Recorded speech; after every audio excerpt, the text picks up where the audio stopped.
Ellie was only the housemaid in the Hawthorne estate, soft around the edges, quiet, invisible, the kind of woman the men called the fat girl whenever they thought she could not hear, and she had always believed no one would ever choose her.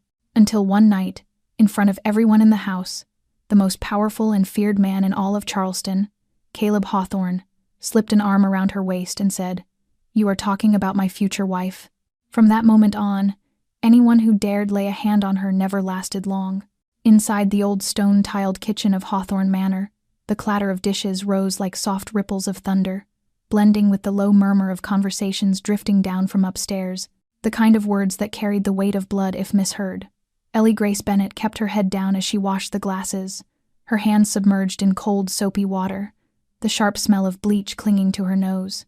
A thin breeze pushed through the cracked window, but it was not enough to drown out the bursts of laughter from the dining hall where Caleb entertained his guests. She had worked here for 6 months, 6 months in which no one ever remembered her name, and that anonymity had made her feel safe, except on nights like this, when her reflection on the stainless steel oven door reminded her exactly who she was: whole, round, honest.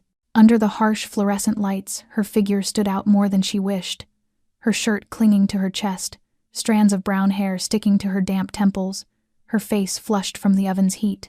Ellie hated mirrors. They had always reminded her that the world had long ago decided beautiful girls must be thin, and maids must remain unseen. Outside, laughter burst again. A familiar male voice rose, louder than needed, saying, "If she bends any lower, that button won't survive." Another man chimed in. "I heard she dropped a spoon this morning and had to bend down to pick it up." Kyle stood staring for 3 whole minutes. Someone whistled. Ellie steadied her breath, scrubbing the glass so hard she nearly wanted it to disappear. She did not turn, did not react. She had learned long ago that women like her had to stay silent, had to endure, and as long as they did not touch her, she could survive. Yet silence did nothing to stop those whispered words from cutting into her like tiny blades.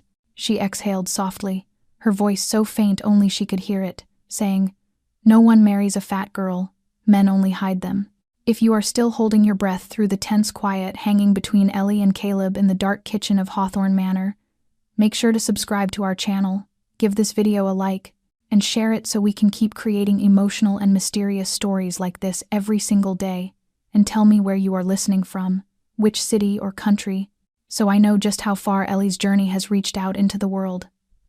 A deep male voice rose from the doorway, slicing through the heavy kitchen air, asking, "Who told you that?" Ellie froze, her hand still gripping the glass, soap dripping into the sink. She did not dare turn. That voice needed no introduction. She had heard it hundreds of times, commanding men, silencing traitors, freezing an entire house with a single glance. Caleb Hawthorne. Ellie's eyes widened, her throat tightening as she slowly turned, as though moving too fast might cause something to shatter.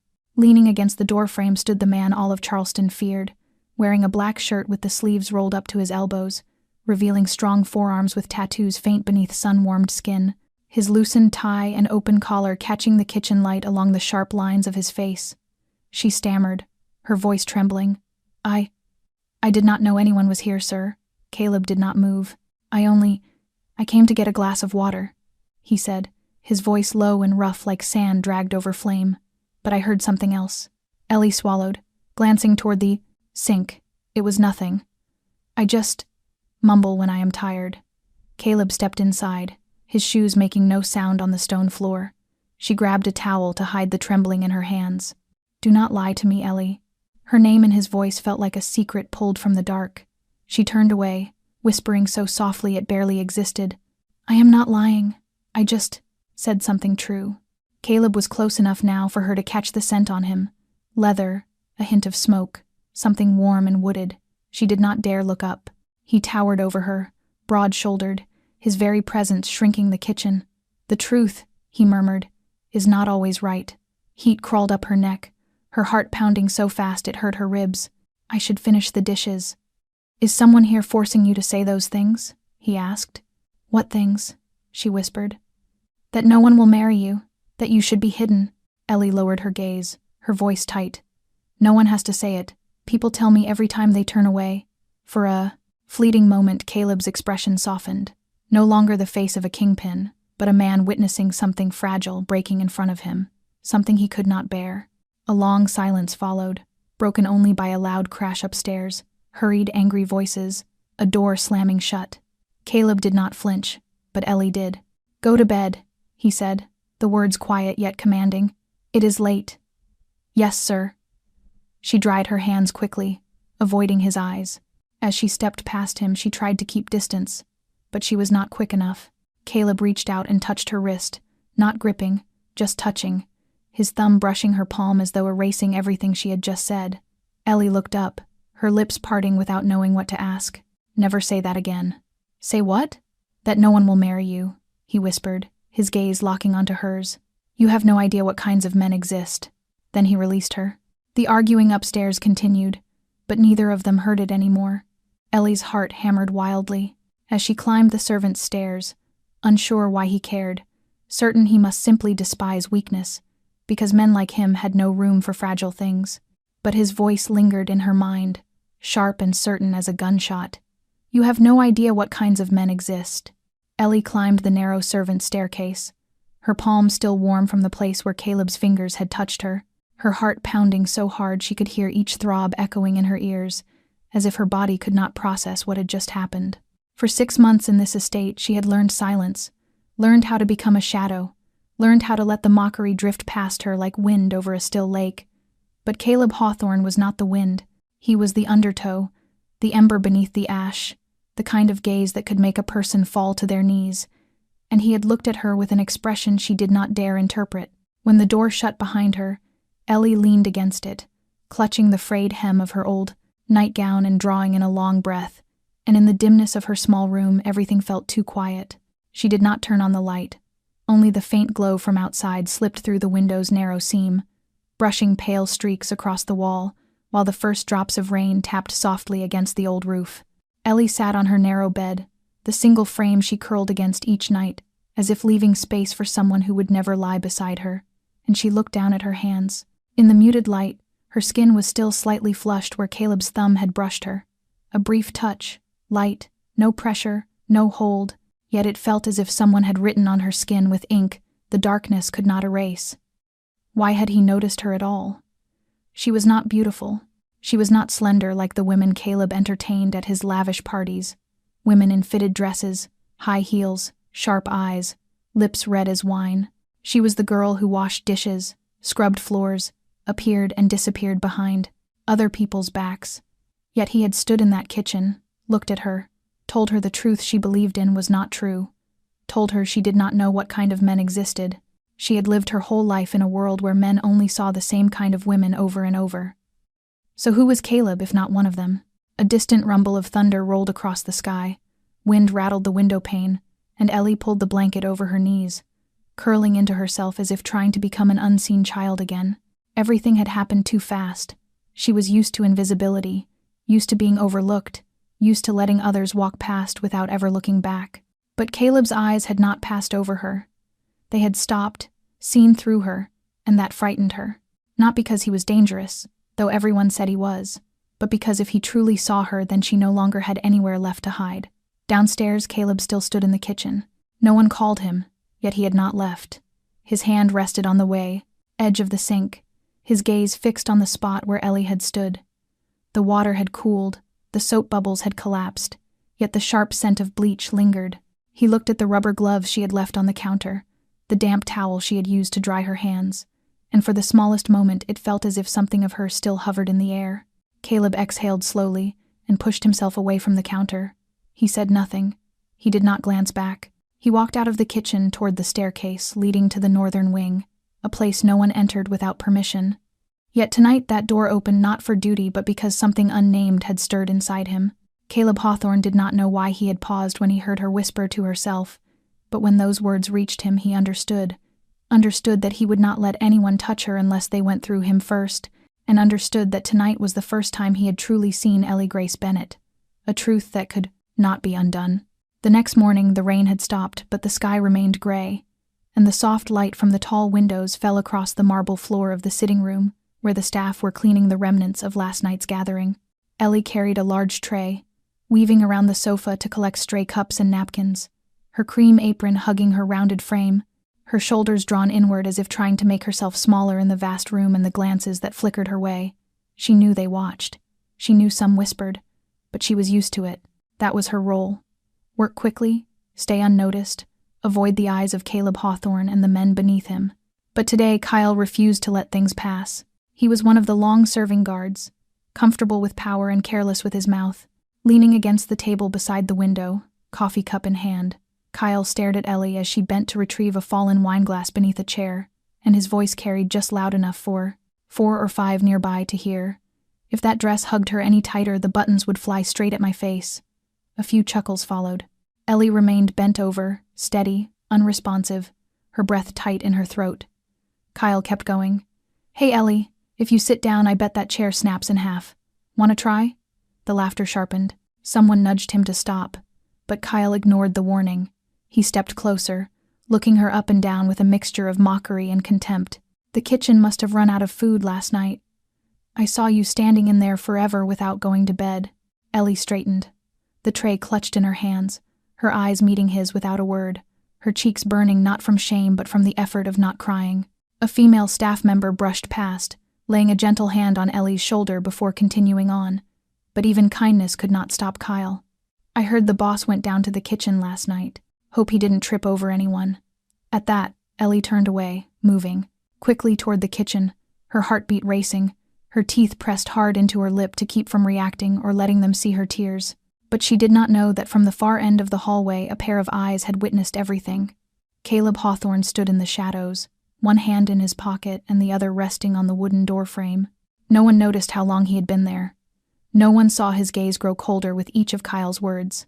He did not step forward. He did not intervene. Not yet, but every word Kyle had spoken had lodged itself in Caleb's mind, etched into the mental list of a man who did not forgive. Caleb watched Ellie's figure disappear into the kitchen, the tray still in her hands, her shoulders straight but her steps trembling slightly, and inside him something slid beyond the boundary he had set for himself. And that morning no one knew that in only a few minutes the quiet inside the Hawthorne estate would shatter. The tray slipped from Ellie's hands and crashed onto the kitchen floor the moment she heard the loud impact from the great hall, the shatter of glass sounding like a sudden flash of lightning, sharp and blinding, then falling into a heavy silence.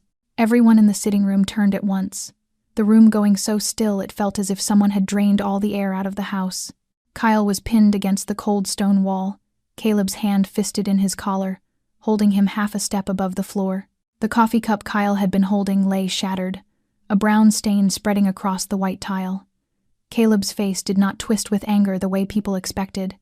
It did not redden or twitch with fury. It held only one expression, hard as steel.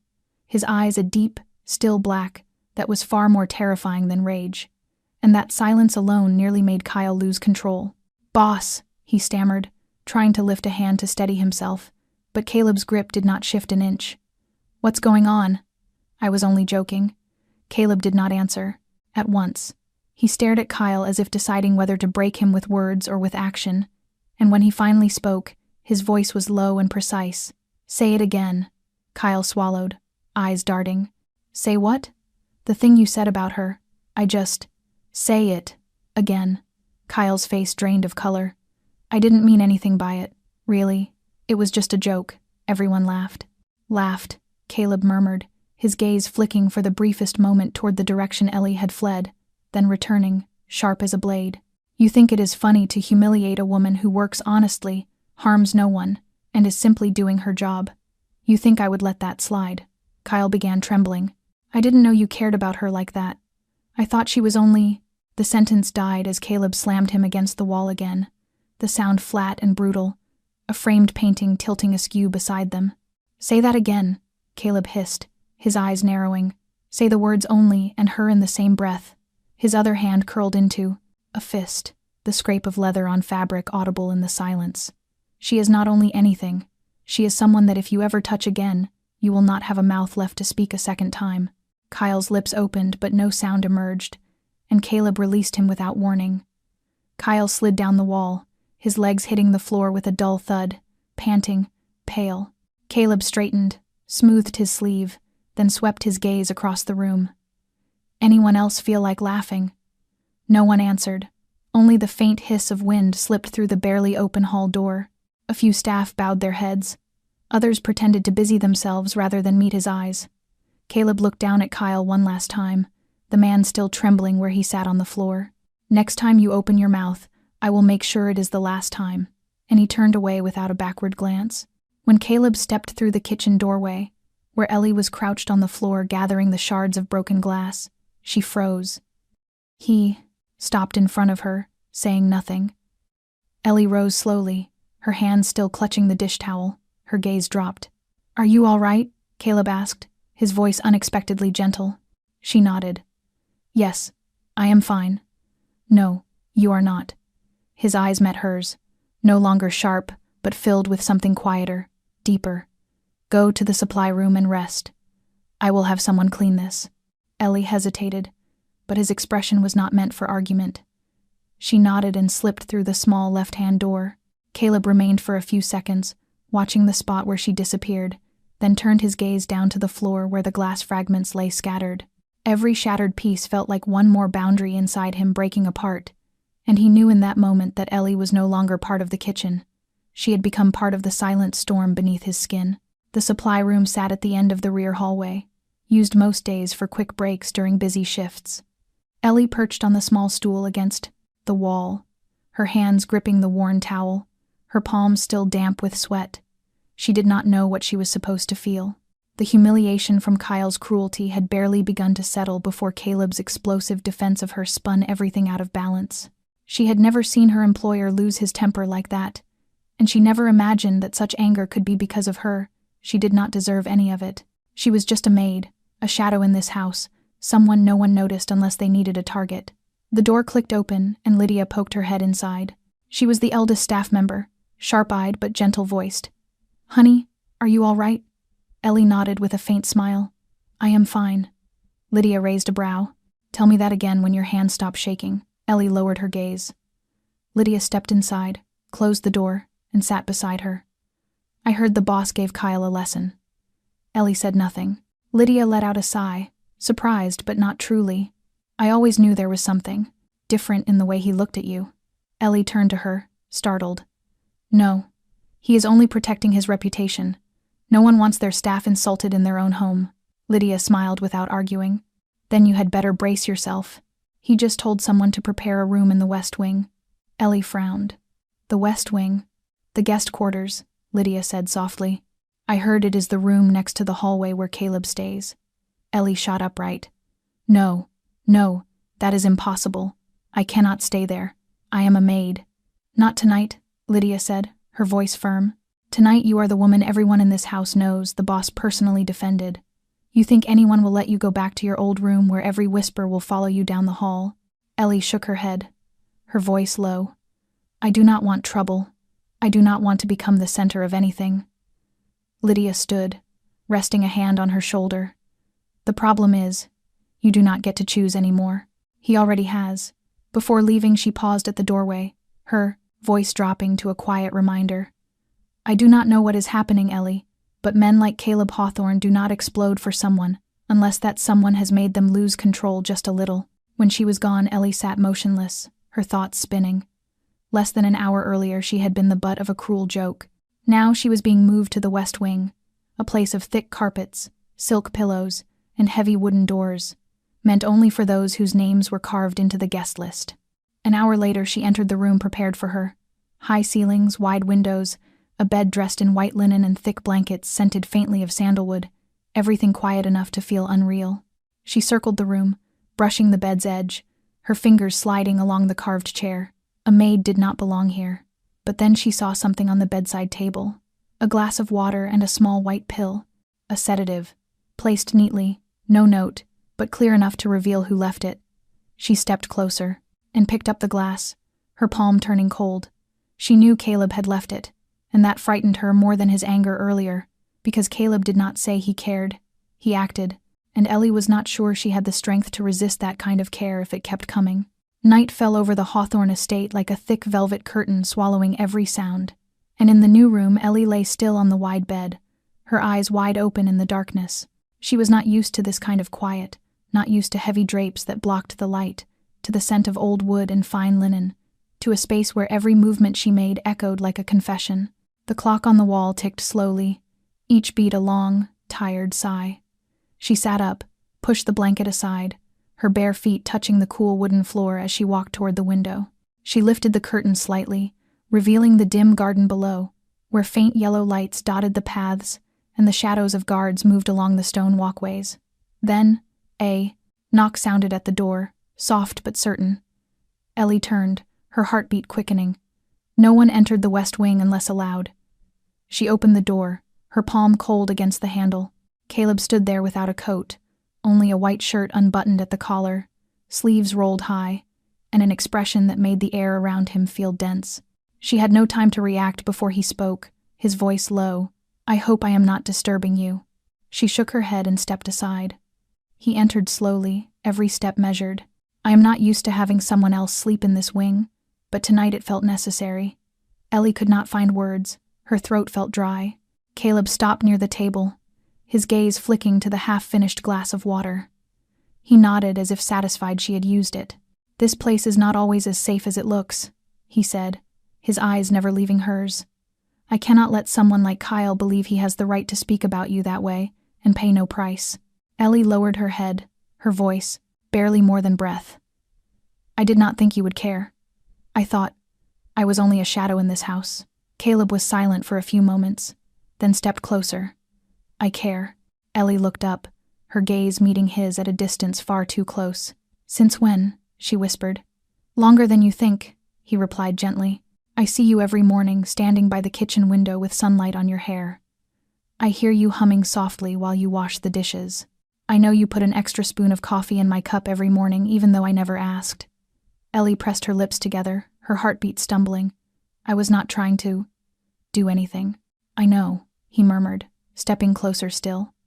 "It is because you never try that I cannot help caring." She backed up slightly until her spine brushed the edge of the table. "I am not like the other women who have been here." Caleb nodded once. "I know that. I am not beautiful. I am not slender. I am not remarkable in any way." "Wrong," he said immediately, without hesitation. "You are more remarkable than any of them, because you never try to be anyone but yourself." Ellie turned away, her eyes brimming. "You do not have to say those things." "I do not say what I do not mean," he answered, stepping behind her, his voice low enough to be a confession. "I just want you to know that I notice the things you think no one sees." Ellie gripped the table's edge, her eyes closing. The air between them thickened, taut as a thread waiting for the slightest touch to break it. Caleb stood only a few steps behind her, not touching her, but his presence wrapped around her like warmth that crossed the room. "Go to sleep, Ellie," he murmured, his voice soft as a lullaby. "Here, you are safe." Then he turned toward the door. Before leaving, he paused, not looking back, but his voice cut cleanly through the silence like a gentle blade. "And do not ever call yourself a shadow again. Not under my roof." The door closed behind him, leaving her standing in the dark with her heart racing and the clear knowledge that everything had shifted forever. Ellie did not sleep. She had curled up on the mattress of the bed that was far too large, feeling like a speck of dust in a palace. When the first light of morning slipped through the gap in the heavy velvet curtains, she sat bolt upright, her heart hammering. Habit. She had to get to work. She scrambled from the bed, looking down at the soft silk nightgown that had been left for her. It felt foreign against her skin. She quickly changed back into her own wrinkled maid's uniform, the one she had hastily washed in the sink and dried near the small fireplace. The rough, familiar fabric immediately pulled her back to reality. Who was she? She wasn't a guest. She was a maid who had caused trouble. She slipped out of the room, tiptoeing on the thick carpet, holding her breath. But as she reached the servants' staircase, a voice stopped her. "Miss Bennet." Ellie flinched and turned. It was Lydia, standing in the main hallway, her hands clasped. Her expression no longer held the warmth of yesterday, but the neutral, almost cold mask of a manager. "Mrs. Lydia. I was just going to work." "No," Lydia said flatly. "You will not be working. The boss gave orders." "Orders?" Ellie recoiled, panic rising in her chest. Is he firing me?" Lydia sighed, her professional stiffness cracking for just a second. "Good Lord, you foolish girl. He isn't firing you. He said you are a guest. You will be dining with him tonight. Dining? The word sounded foreign. I can't. I don't. You will be in the east dining room at 8 o'clock, Lydia interrupted, her tone leaving no room for argument. I will have a suitable dress sent to your room. And Ellie, she paused, stepping closer. Do not try to go down to the kitchen. You don't belong there anymore. Not right now. Lydia didn't finish the thought. She just shook her head and walked away, leaving Ellie standing alone in the vast hallway, feeling even more displaced than when Kyle had been mocking her. At 8 o'clock, Ellie stood before the east dining room. This room was smaller than the great hall, but the fireplace was roaring, and only a single table was set, for two. Candlelight made everything glitter. Caleb was already there, his back to her, looking out the window. He wasn't in a suit, just a black shirt with the sleeves rolled up, just as he'd been the night he found her in the kitchen. He turned as she entered, and his gaze swept over her. The dress Lydia had sent was a deep, simple blue velvet. It was modest but elegant, and it fit her curves surprisingly well. Ellie, he said, his voice low and quiet. He pulled out her chair. Her heart was beating so hard she was afraid he could hear it. She sat, clasping her hands tightly in her lap. The silence was heavy. Food was brought out, a cream soup. Ellie stared at the 3 different spoons laid out beside her plate. She had absolutely no idea which one to use. Last week, she had been the one polishing them. She glanced at Caleb. He was watching her, not with mockery, but with an intense, unreadable curiosity. Her hand trembled. She squeezed her eyes shut and picked up a spoon, the smallest one, probably meant for dessert.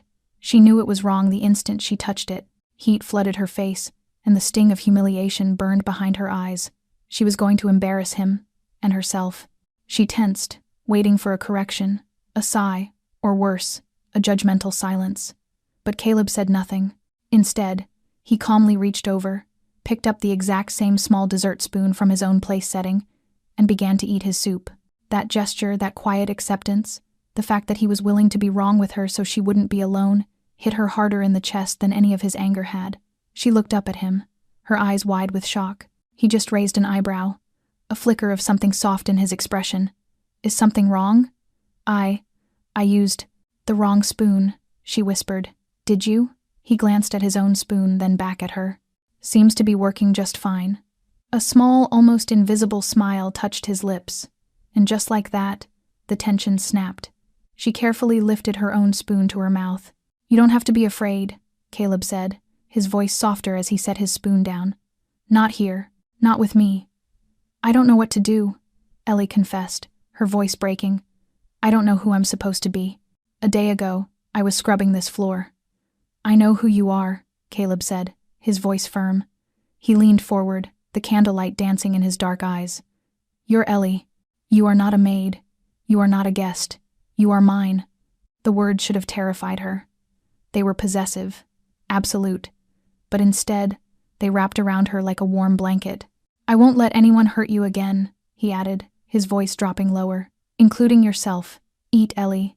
You need your strength. That night, for the first time in LAD, the West Wing, Ellie slept.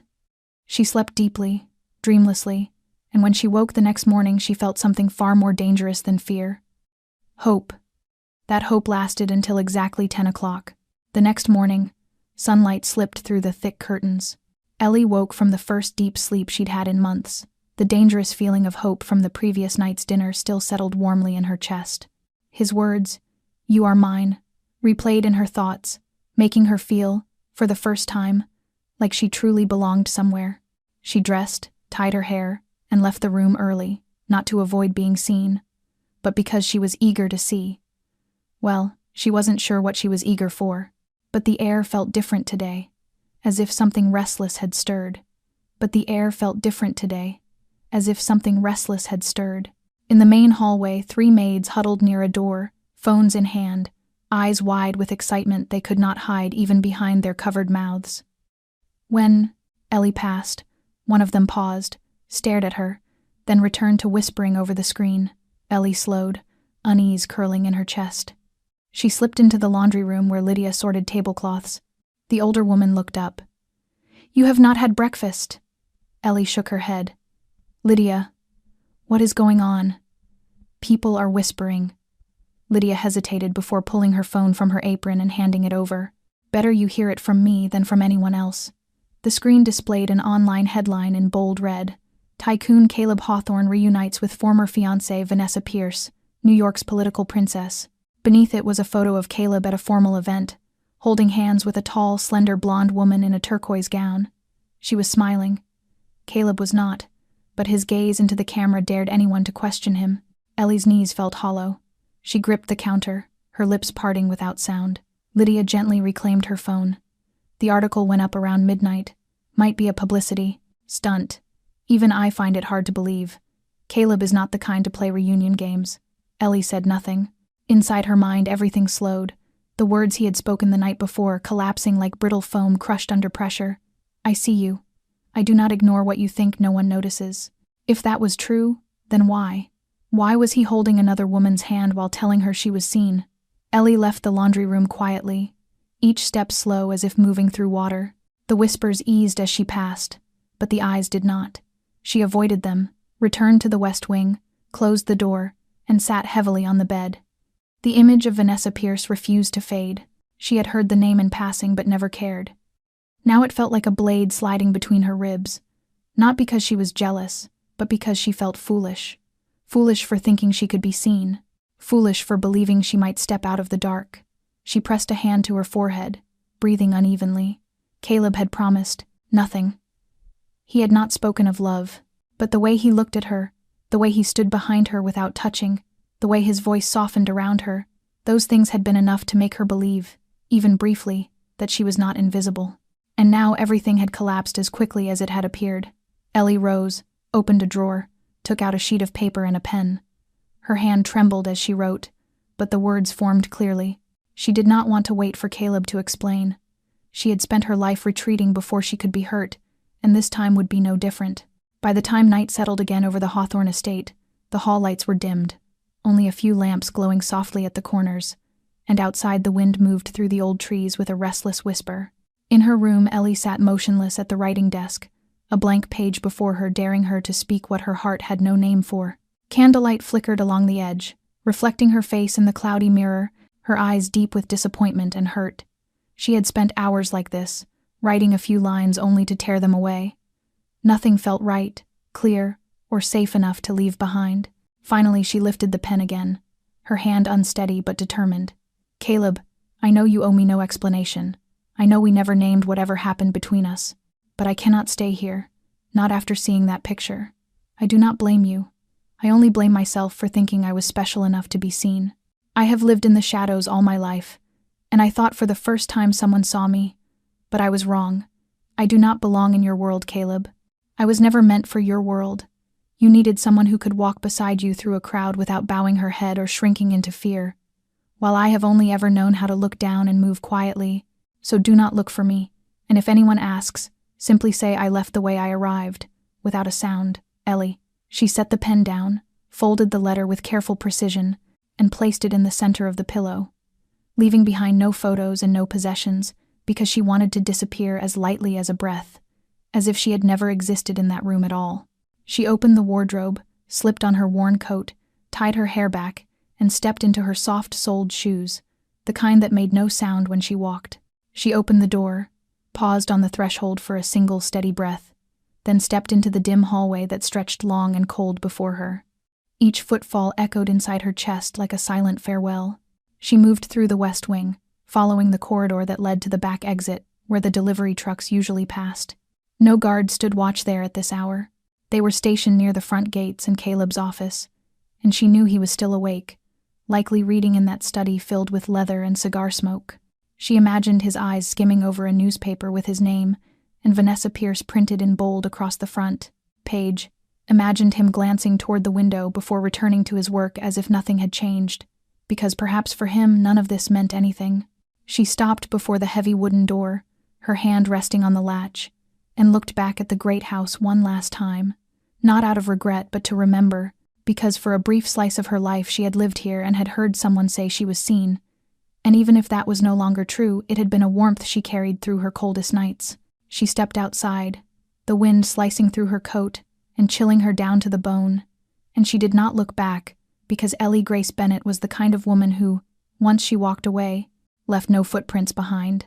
Caleb stood in the study, a glass of whiskey untouched on his desk. The house was too quiet. He hadn't been able to focus for the last hour, an insistent, clawing itch under his skin telling him something was wrong. He'd told her she was safe. He'd promised her. But the memory of her face, that fragile, devastating hope he'd seen at dinner, made his stomach tighten. He'd created that hope. He was responsible for it. He pushed back his chair and walked, his steps silent and driven, toward the West Wing. He didn't knock. He used his own key. Ellie? The room was empty. The air was cold, the scent of sandalwood faint. He saw the window, cracked open just slightly, the curtain fluttering, and then he saw it, not on the pillow where she'd left it, but on the floor by the door, as if she had dropped it in her haste to flee. The white envelope. His blood ran cold before he even touched it. He picked it up, his name scrawled in her hesitant, careful script. He read the words, "I do not belong. I was wrong to think I was special. I do not blame you. Do not look for me." The paper crumpled in his fist. Not in anger, in a sudden suffocating vacuum of pure, unadulterated fear. No, the word was a guttural growl. His eyes darted around the room, searching for an answer. Why? What had happened between dinner and now? And then he saw it, on the mahogany desk in the corner, where a maid must have left it that morning, the Charleston Post. The headline screamed, "Tycoon Caleb Hawthorne reunites with former fiancée Vanessa Pierce." "You fool," he hissed, the words directed at his own reflection in the dark window. He had planted that story himself. It was a feint, a calculated move to misdirect his enemies, to make them focus on Vanessa, a woman made of steel who could handle the attention while he kept Ellie, the only thing that mattered, safe in the shadows. He had never imagined she would see it. He had never imagined it would be the very thing that drove her away. He didn't run.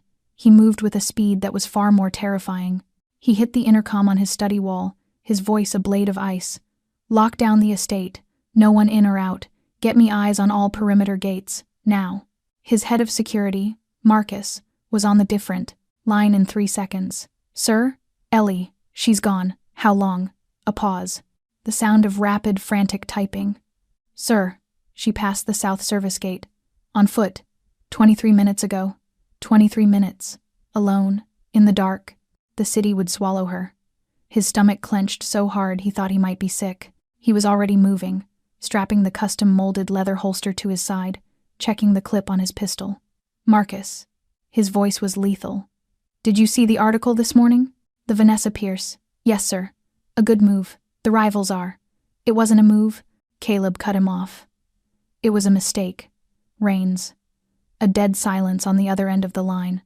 Marcus understood immediately. Malcolm Raines, the man who had been silent for 3 years, the man who fed on weakness, who had been waiting for Caleb to show a single crack in his armor. "Sir, you don't think. I let the world think Vanessa was my future. He would never be stupid enough to touch her. But he has eyes in my house. He knows I moved a maid into the West Wing. He knows I humiliated Kyle for her. He knew exactly who my real weakness was." He slammed the door of his study, the sound echoing like a gunshot through the silent manor. "She's not just running away, Marcus. She's walking into a trap, and I'm the one who baited it." He was down the stairs, ignoring the staff who flattened themselves against the walls as he passed. "Get the team, all of them, the old warehouse district on the water, and get me a location on Raines. I don't care who you have to bleed to get it. You have 10 minutes. He burst through the front doors, the cold night air hitting his face, but he felt nothing, only the icy, primal terror of a man who had just realized he had personally handed the only thing he cared about to his mortal enemy. The night wind whipped across the gravel path leading away from the Hawthorne estate, the trees swaying like shadowed arms whispering warnings, and Ellie pulled her collar tight as she slipped through the side gate, the heavy wooden door thudding shut behind her without anyone noticing. No one followed, no one saw. She left exactly as she wished, without a trace, her only companion, the quiet ache, trailing her steps. The road blurred ahead through a thin veil of mist as she headed toward the parking lot, planning to reach the public phone near town and call a taxi, the only plan she had and the only courage she could muster. She did not know a black car sat quietly a few yards away, headlights off, windows darkened. When she turned past the corner of the stone wall, everything happened too fast to fight. A hand clamped over her mouth, Another wrapped around her waist and lifted her clean off the ground. She tried to scream, but it broke into a muffled choke. She was dragged toward the black car, the back door yanked open, and before she could see who waited inside, her head slammed against the metal edge. Pain exploded white-hot, then vanished into pitch black.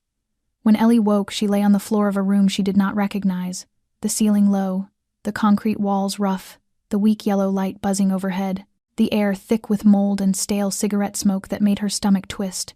Her wrists were tied behind her with coarse rope, her ankles bound, her mouth sealed with tape, her head throbbing from the blow.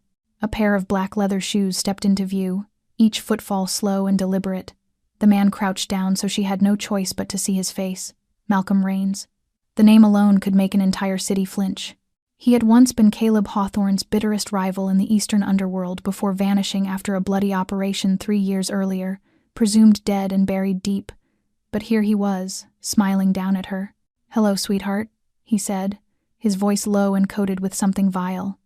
"To be honest, I did not know Caleb cared about you this much, but up close you have your charms." Ellie glared at him, breathing hard behind the tape. Malcolm smirked, brushing a strand of hair from her forehead. "I do not want to hurt you unless Caleb needs the reminder." He rose and crossed to a wooden table where a phone and a gun lay waiting. "You know what I hate most about him," he said, looking back at her with a simmering contempt.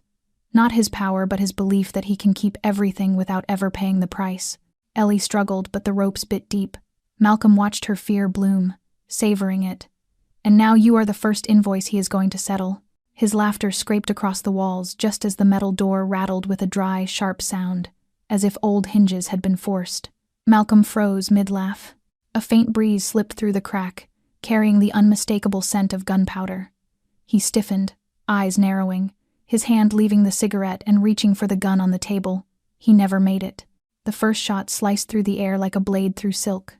Malcolm staggered, the bullet tearing through his shoulder and throwing him across the floor. The door burst open. Caleb Hawthorne stepped inside, his black shirt dusted with debris, his gun raised, his finger steady on the trigger. His eyes swept the room and locked on Ellie, bound on the floor, terror pooling in her eyes. Malcolm groaned, reaching desperately for the weapon on the table, but the second shot thundered before he could touch it. The bullet struck straight through his heart. No scream, no final words. Malcolm died in a single broken breath, his eyes frozen wide with hatred. Caleb did not spare him a glance. He crossed the room, dropped to one knee beside Ellie, gun still in his left hand while his right tore the tape from her mouth and cut the ropes from her wrists and ankles. Ellie gasped, her breath breaking into sobs as tears spilled uncontrollably. Her hands clutched his shirt, shaking violently. Caleb tossed the gun onto the table and pulled her against him, arms wrapping so tightly. Around her she could feel the frantic rhythm of his heartbeat hammering against her cheek.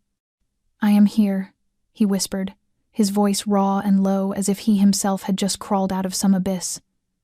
"I am here, Ellie." She collapsed against him, trembling, breathing in the warmth she had believed she would never feel again.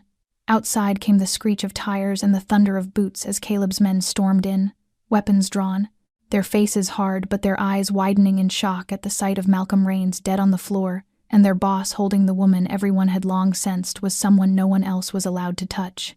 Caleb lifted his gaze to them, the warmth in his eyes extinguished, replaced by something sharp and unyielding. "Clean this up. Leave no trace."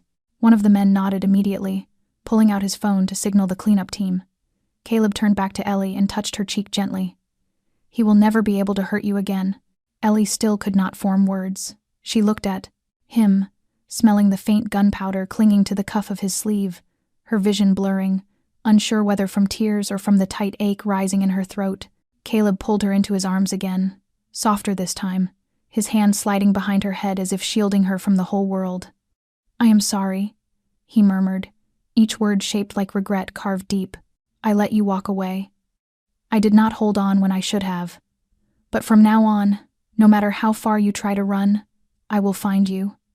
Ellie gave the smallest nod as tears slipped down onto his collar. For the first time since the night she left, she felt protected, seen, held by something no words were strong enough to describe. And for the first time in her life, surrounded by blood and gun smoke and the cold night wind, Ellie understood one truth with absolute clarity. She did not have to hide anymore. The convoy of black cars bypassed the main entrance of the estate.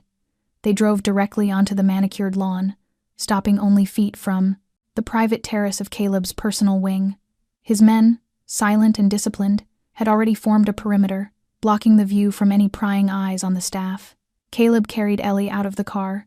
She was frighteningly light in his arms, her body rigid with a shock so deep it had stolen her voice. The rain from the warehouse firefight had soaked her thin clothes, and she was trembling violently, her skin like ice. He didn't take her to the West Wing. He didn't take her to a guest room.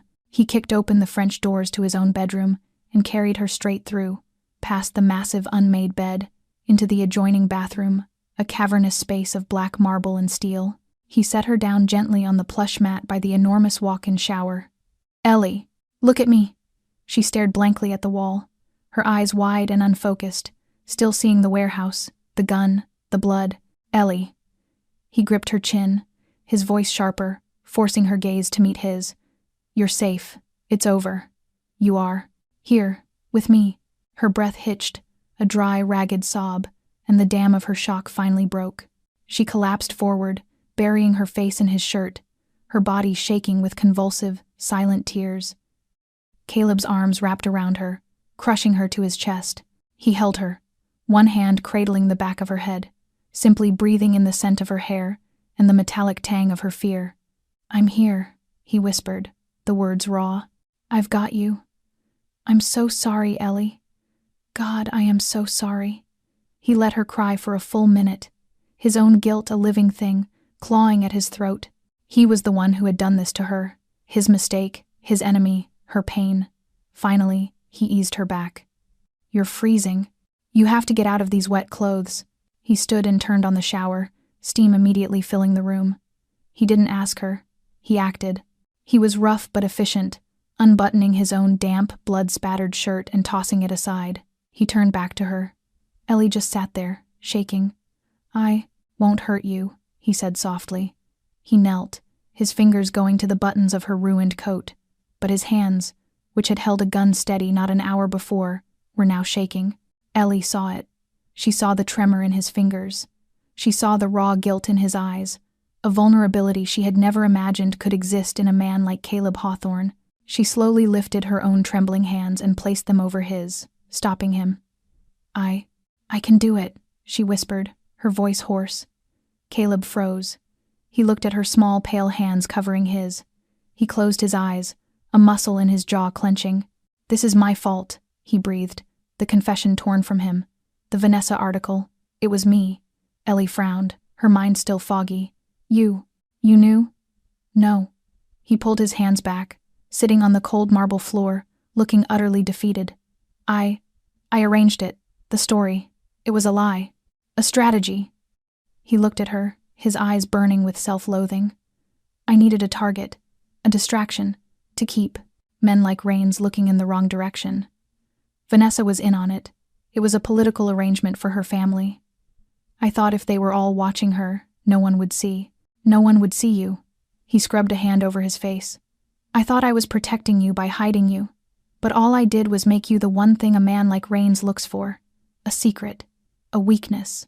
I drove you out into the dark, Ellie. I'm the one who put the target on your back." Ellie stared at him. All her fear, all her feelings of betrayal over the article, evaporated, replaced by a stunning, painful clarity. He wasn't a monster who had discarded her. He was a fool who had tried to protect her in the only way he knew how, with shadows and strategy. She reached out, her fingers barely grazing his stubbled jaw. "But you came for me." "I will always come for you," he growled, capturing her hand and pressing a hard kiss into her palm, right over the raw, red rope burns on her wrist. He gently turned, her hand over, his thumb tracing the marks. His face hardened. "This," he said, his voice flat and deadly, "will never happen again. Do you understand me?" She nodded, tears welling again. "They'll be asking questions," he said, his mind already shifting, calculating. "The press, my rivals. After tonight, they know you're not just a maid. I can't hide you anymore. It won't work. It will only put you in more danger." He stood, pulling her to her feet.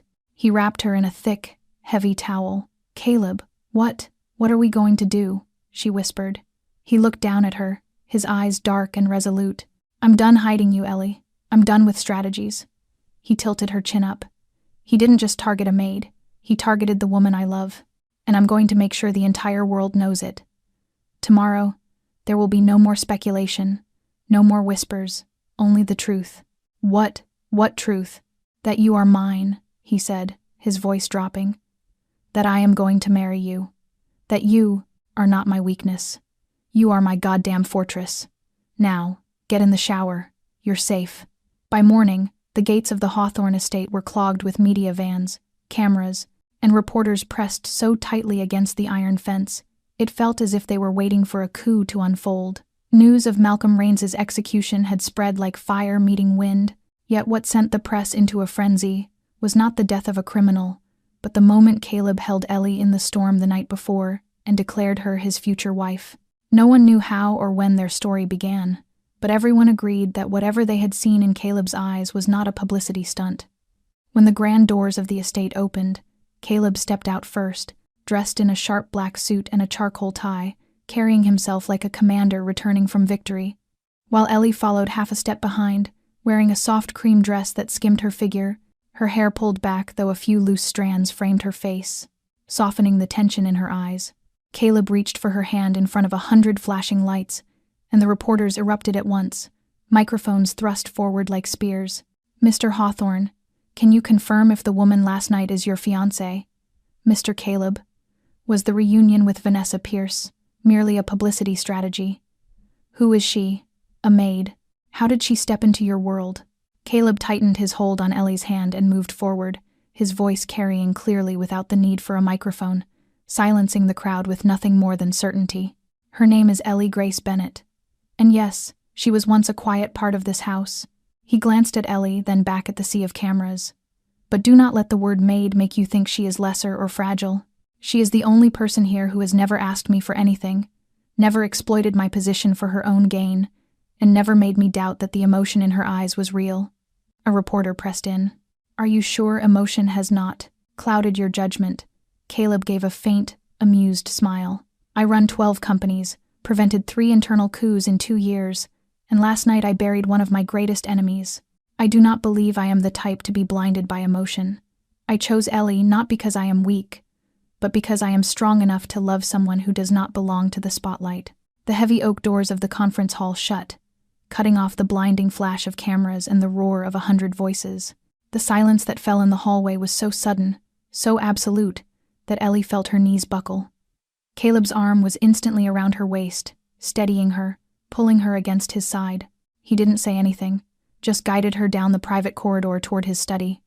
I need to make a call, he said, his voice low, the command tone returning now that the press was gone. My study. Wait for me there. He opened a door and led her into a room she had never seen. It smelled of old books, leather, and his faint, smoky scent. He sat her down in a deep leather armchair by a cold fireplace. No one, he said, will bother you. I will be back in 10 minutes. He turned and left, closing the door behind him, leaving her alone in the quiet heart of his power. Ellie stared at her hands, a violent tremor starting in her fingers. It was over. The world knew. She was no longer a shadow. She was fiancé. The word felt impossible. A costume she was wearing that didn't fit. She looked down at her simple dress, feeling small and overwhelmed. The door opened so softly she didn't hear it at first. Lydia stood in the doorway, but this was not the Lydia who managed the staff. She wasn't holding a clipboard.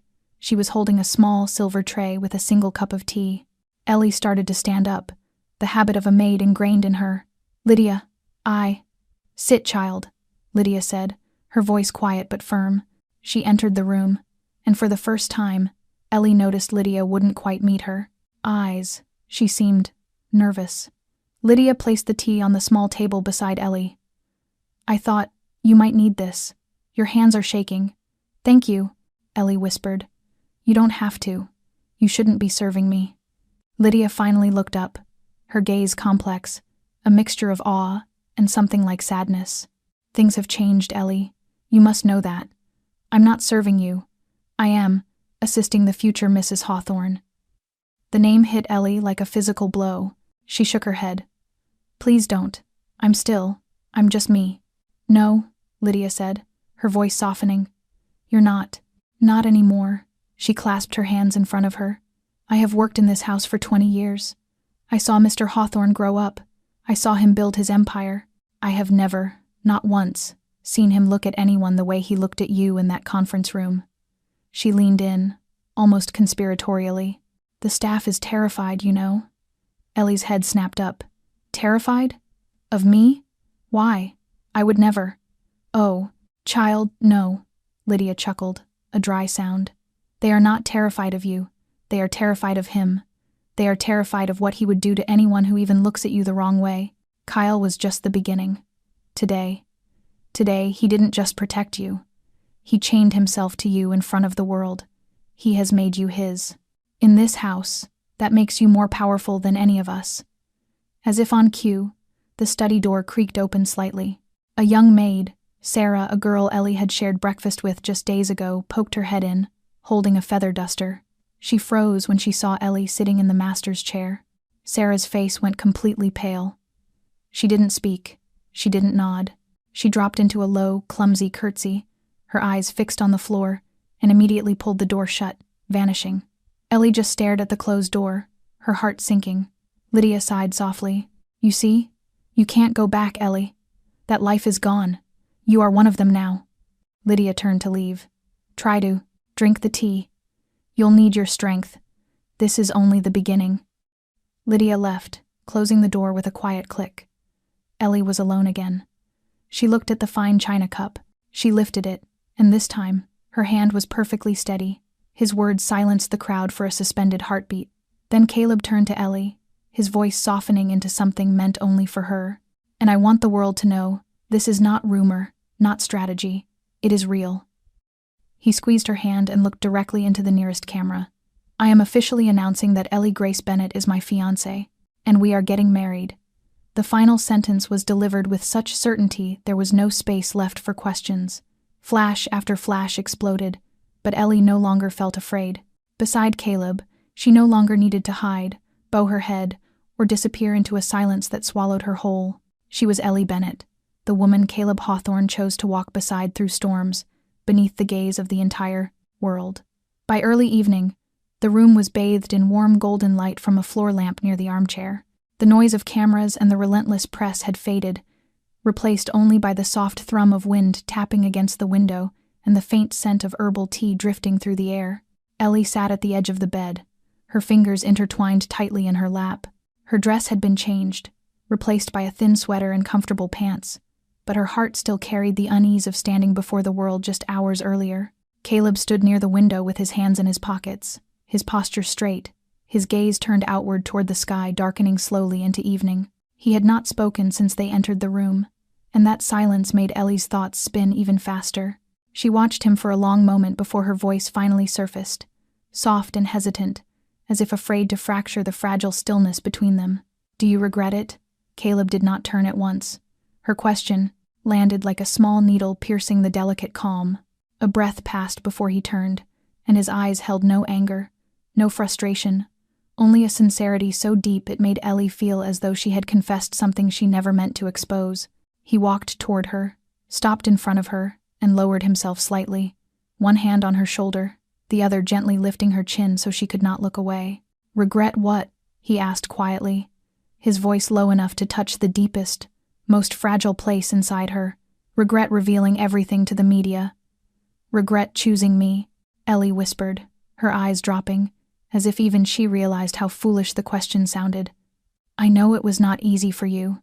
I am not the kind of woman people expect beside someone like you. I used to work in the kitchen. I am not beautiful, not famous, nothing remarkable. I am just me. Caleb's grip tightened slightly on her shoulder, and he sat beside her, turning so they both faced the same direction, as if revisiting the story they had written together. I have never cared about the kind of woman people expect, he said slowly, with unshakable certainty. I care about the kind of woman I cannot walk away from, the kind I cannot look away from, the kind I cannot help but protect. Ellie pressed her lips together, her heart beating unevenly. But they will judge you. The press will dig into my past, my family. They will throw cruel words at us. Caleb turned to her, cupping her cheek with a tenderness that held steel underneath. I have lived my entire life under scrutiny, and I have never been more ready to face it than I am now, because this time, I am not standing alone. He kissed her forehead, slow and unhurried, a promise placed upon the very spot where people hold their quietest fears. If I regret anything, Ellie, it is that I let you believe you were not worthy. No one has the right to make you think that, not even you. Ellie closed her eyes and leaned into him, letting his warmth seep into every anxious corner of her heart, washing away everything she once feared. In that small room, there were no cameras, no headlines, no roar of the outside world, only two people, and one truth that finally settled deep inside her, that she was not a temporary choice. She was the only one. Caleb rose quietly after Ellie had rested her head on his shoulder for a long, wordless moment, as if the entire world had paused just to let the two of them breathe in the same rhythm. He walked toward the wooden cabinet beside the fireplace, where a small, worn drawer remained locked at all times. Ellie followed each of his movements with her eyes, her heart tightening when she saw the unusual focus reflected in his gaze. Caleb opened the drawer and touched something inside with both hands, holding it as though he were cradling the most important part of himself, then slowly turned back to her. In his hands was a small velvet box, deep blue, simple and unassuming, yet carrying a quiet solidity that resembled the man holding it. He walked back to her, sat down, then lowered himself onto one knee, and Ellie nearly forgot to breathe. Caleb looked straight into her eyes, his gaze carrying every unspoken truth, every fear conquered, every battle they had endured to reach this one moment. He opened the box. Inside was a slender, vintage ring set with a modest stone that did not scream brilliance, but glowed with the same gentle elegance as the woman sitting before him. Ellie raised her hand to her mouth, unable to contain the soft gasp that escaped. She had never imagined witnessing this scene, let alone that the man kneeling before her would be Caleb Hawthorne, someone the world believed needed no one to complete his life. Caleb took her hand, not asking, "Will you marry me?" the way others did, but instead speaking in a low, certain tone that felt more like a vow. "I have had everything in life: money, power, enemies, and solitude. But from the moment I met you, I realized I never truly had the one thing that mattered most." He squeezed her fingers gently, almost as if reassuring himself. "Ellie, I do not want to love you in silence, in shadows, or in doubt. I want to love you in the light, before the entire world, so no one can ever question it again." Ellie felt hot tears spill over her lashes. She let out a soft, broken laugh, her hand trembling as he slid the ring onto her finger. "Caleb," she whispered, his name the only thing she could manage as every other word lodged painfully in her throat. But her eyes told him everything. Her answer was the silent nod, the quiet acceptance, the love no longer hidden. Caleb lifted her hand and kissed the ring gently, then looked up and murmured with the weight of someone making a vow before the universe itself. "From this moment on, you are no longer Ellie Grace Bennett." He smiled, his voice lowering though his eyes glowed with certainty. "You are Ellie Hawthorne, my fiancé, and later, my wife, for the rest of our lives." Ellie let out a breathless laugh through her tears, overwhelmed by how real everything felt. She leaned forward and wrapped her arms around him, holding tightly as though letting go might make the moment disappear. Caleb's arms swept around her, drawing her into a hold deep enough to shelter every wound of her past, every emotion of her present, and every promise of their future. In the stillness of the room, there was no ticking clock, no whispering wind, no lingering fear, only two hearts beating in the same steady rhythm, reaching toward a path they would walk together not in silence, but in light. And with the ring on her finger, Ellie knew that for the first time in her life, she no longer needed to ask whether she was worthy.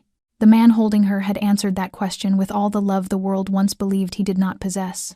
The early morning light spilled softly through the tall dressing room window, bathing everything in a pale golden glow, though it did little to calm Ellie's racing pulse as she stood before the mirror, her fingers gripping the edge of her gown. The cream-white dress hugged her figure with gentle elegance, a modest V neckline and a cinched waist that made her look both delicate and refined, yet that was exactly what made her more anxious. Not because the dress was not beautiful, but because she feared she was not enough to wear it, not enough to step into a world where hundreds of eyes waited to judge her. After Caleb's earth-shaking engagement announcement the night before, every major news outlet had sent reporters to attend the press briefing at the Hawthorne estate. No one wanted to miss the moment the most powerful man on the eastern coast presented his fiancée to the world. And Ellie, once an invisible kitchen worker, would step out of the shadows and face them all. She inhaled deeply, exhaled slowly, but her hands still trembled when she touched a curled strand of hair falling over her shoulder. Whenever she closed her eyes, she heard echoes from her past, sharp whispers like blades slicing through her. She is not pretty enough, not polished enough, not slim enough, not enough of anything to stand beside Caleb Hawthorne. She knew he loved her. She believed it. But was love enough to silence the judgments that were coming? Enough to keep her from feeling lost beneath the glare of designer gowns and the world's scrutiny? The door clicked softly, followed by a gentle knock, and a familiar voice made her turn. Caleb stepped inside without asking, his gaze taking in her fear before she had time to hide it. He wore a charcoal suit, crisp white shirt, and matching tie, tall, composed, unshakable. But when he looked at Ellie, something softened instantly. He crossed the room, placed his hand on her waist, and murmured beside her ear, "You are more beautiful than anyone I have ever met, and I am not saying that to soothe you. I am saying it because it is the truth." Ellie pressed her lips together, her eyes betraying the storm inside her. "I am afraid. I will disappoint you." Caleb frowned gently and turned her fully toward him so she had no choice but to meet his eyes. "Listen to me, Ellie. I have stood before people who could crumble entire financial markets with a single phone call. Yet I have never seen anyone braver than you for loving me despite everything I carry. You do not have to be anyone else. You only have to be yourself. The Ellie I chose to be my wife." A tear slipped down her cheek, though this time it was not from fear, but from being understood, seen. Caleb brushed the tear away with his thumb, leaned in, and pressed a slow kiss to her forehead. "I will be right beside you, every step of the way." She nodded, slowly but with new resolve. The world might still whisper behind her back, their eyes might still question her worth, but Ellie knew that when she stepped through that door, Caleb's hand would be holding hers, and sometimes, one hand like that was enough to walk through an entire sea of people. The grand doors of the conference hall opened under the hands of 2 guards in black suits, and the light from dozens of cameras and spotlights swept inside like a breaking wave. Ellie stepped out with Caleb, hand in hand, walking between 2 aisles of people and lenses tracking every breath they took. The room fell silent for a brief heartbeat before the relentless clicking of cameras erupted, voices calling their names echoing in all directions. But Caleb did not pause, did not bow, and did not smile. He led Ellie to the podium prepared at the center of the hall, where the hawthorn crest was carved in bold relief behind them. Ellie felt his hand still wrapped firmly around hers, an anchor in the storm, and when Caleb turned to face the press, the entire room fell back into silence as if commanded. His gaze swept slowly across the sea of reporters, sharp and measured, forcing even those who had interviewed him dozens of times to hold their breath. He did not read from notes, did not rely on scripted words. He simply spoke, his voice low and steady, each word falling with the weight of forged iron.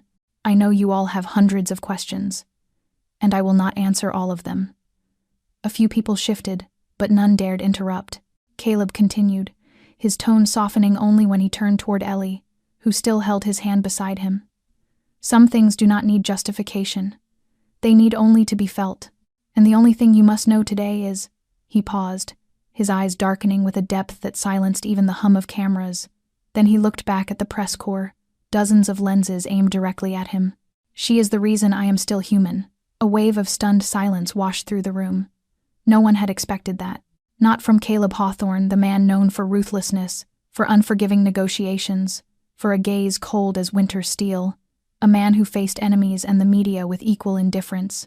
Yet here he stood, looking at a draped woman with an expression no diamond could ever reflect. "I once believed I needed no one. That control was everything. But then she stepped into my world without trying, without asking, without calculation. She simply existed, quietly, gently. And suddenly, everything I thought was absolute began to shift." Ellie remained still beside him, her heart pounding as each word struck the tenderest parts of her like warm light.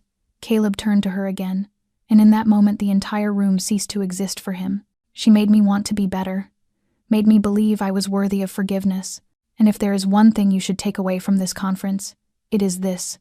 He tightened his grip on her hand, his voice deepening into something that sounded almost like a vow. "She is Ellie Grace Bennett, my fiancée, and the reason I still know what love, forgiveness, and humanity feel like."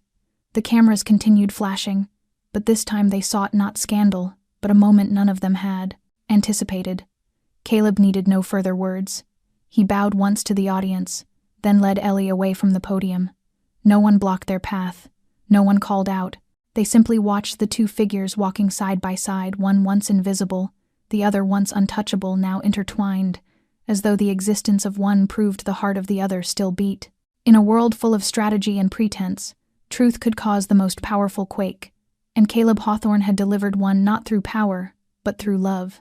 The black Rolls-Royce glided smoothly past the iron gates of the Hawthorne estate, leaving behind the riot of flashlights and buzzing voices still clustered beyond the fence. Ellie sat beside Caleb, her gaze still carrying the emotional residue of the conference, her hands laced together in her lap as if trying to hold on to whatever calm remained after the storm. She finally turned to him, a question she had held for far too long rising to the surface now that they were alone. "Caleb, I want to know about Vanessa Pierce. Everyone keeps saying you were once engaged. Is that true?" He did not answer immediately. The car stopped at the marble steps of the estate, the driver opening the door for them, but Caleb gestured for him to wait. He turned to Ellie, the depth in his eyes stripped of their usual edge, replaced with rare honesty. "We were never engaged. That was what they wanted to believe, and I let them believe it." Ellie watched him quietly, waiting. Caleb exhaled, turning toward the window where rows of trees swayed gently in the evening breeze.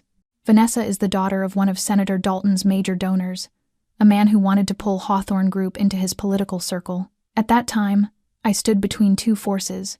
Choose one, lose the other, refuse both, become a target." He turned back to her, his voice lower, steadier. "I wanted nothing to do with politics, but I could not allow myself to become prey. Vanessa was the piece they placed in my hands. A collaboration disguised as an engagement."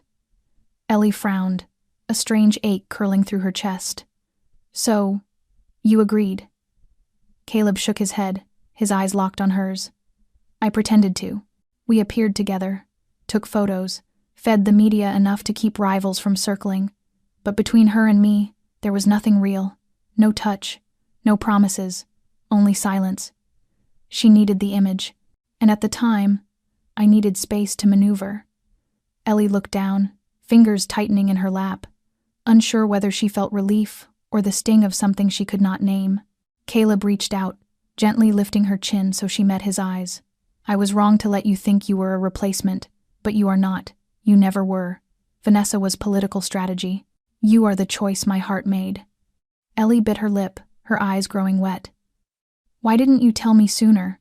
Because I was afraid if I told you, you would see me the same way everyone else does.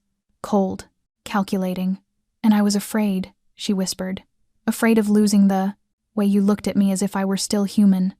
His words softened something deep inside her.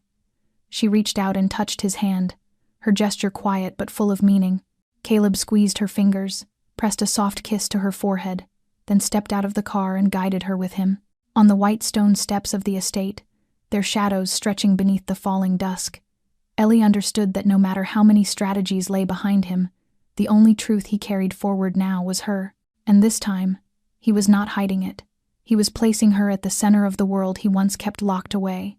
Night fell over the Hawthorne estate as softly as a silk veil, draping the grounds in the gentle glow of a young moon and the quiet whisper of wind weaving through the branches.